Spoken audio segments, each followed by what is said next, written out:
ലൈവിൽ ഇപ്പോ കുറച്ചു മുമ്പ് നൂറയും പിന്നെ അതേപോലെ തന്നെ അനിമോളും ആദിലും ഒക്കെ കൂടി ഇരുന്ന് മേക്കപ്പ് ഏരിയയിൽ നിന്ന് സംസാരിക്കുന്നുണ്ടായിരുന്നു. അപ്പൊ അതിനിടയ്ക്ക് അനിമോള് പറയുന്ന ഒരു കാര്യം, അത് ആരെ പറ്റിയാണെന്നുള്ള കാര്യത്തിൽ എനിക്ക് വ്യക്തതയില്ല. ഞാൻ വീണ്ടും പറയുന്നു, ആരെയാണ് അനിമോൾ ഉദ്ദേശിച്ചെന്നുള്ള കാര്യത്തിൽ എനിക്ക് വ്യക്തതയില്ല.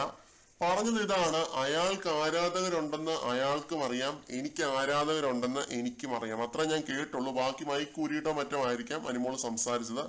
മൈക്കൂരി സംസാരിക്കുന്ന ആൾ മിടുക്കി ആയതുകൊണ്ട് മൈക്കൂരി തന്നെ ആയിരിക്കാം സംസാരിച്ചത്. എനിക്ക് ഏതാണ് ഉദ്ദേശിച്ചതെന്നൊന്നും എനിക്ക് മനസ്സിലായില്ല. ആരെ പറ്റിയാണ് സംസാരിച്ചതെന്ന് മനസ്സിലായില്ല. ഇത് അക്ബർ ആയിരിക്കാൻ വഴിയൊന്നുമില്ല, കാരണം അക്ബറുമായിട്ട് എല്ലാം കോംപ്രമൈസ് ചെയ്ത് പറഞ്ഞ് സോൾവ് ആക്കിയതാണ്.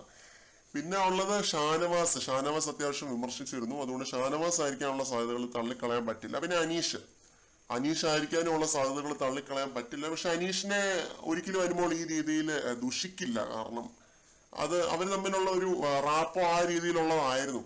തുടക്കത്തിലൊക്കെ ഇവർ തമ്മിൽ ഇഷ്യൂസ് ഉണ്ടായിട്ടുണ്ടെന്നുണ്ടെങ്കിലും ഈ ഇടയ്ക്കൊന്നും ഇവർ തമ്മിൽ അത്ര പ്രശ്നങ്ങളൊന്നും ഉള്ളതായിട്ട് തോന്നിയിട്ടില്ല. അന്തർധാര സജീവമായിരുന്നത് കൊണ്ട് അനീഷ് ആയിരിക്കാൻ സാധ്യതയില്ല. മിക്കവാറും ഷാനവാസ് ആയിരിക്കും എന്നാണ് തോന്നുന്നത്. അയാൾക്ക് ആരാധകരുണ്ടെന്ന് അയാൾക്കും അറിയാം, എനിക്ക് ആരാധകരുണ്ടെന്ന് എനിക്കും അറിയാം.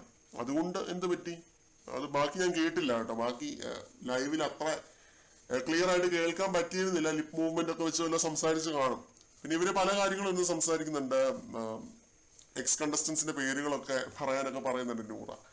പിന്നെ എപ്പിസോഡിന്റെ അവസാനം പട്ടാഗേൾസ് തമ്മിൽ നടന്ന ഒരു കോൺവെർസേഷൻ ആണ് പറയാൻ പോകുന്നത്. അതിൽ അനിമോൾ വളരെയധികം ആശങ്കയിൽ ഇരിക്കുന്നതായിട്ട് കാണിക്കുന്നുണ്ട്.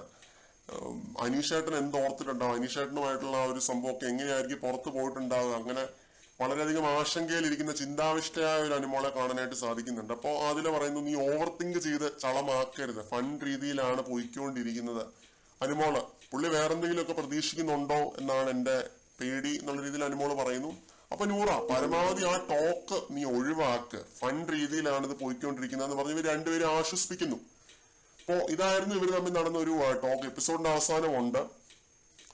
കൂടുതൽ അപ്ഡേറ്റുകളുമായിട്ട് വീണ്ടും കാണാം.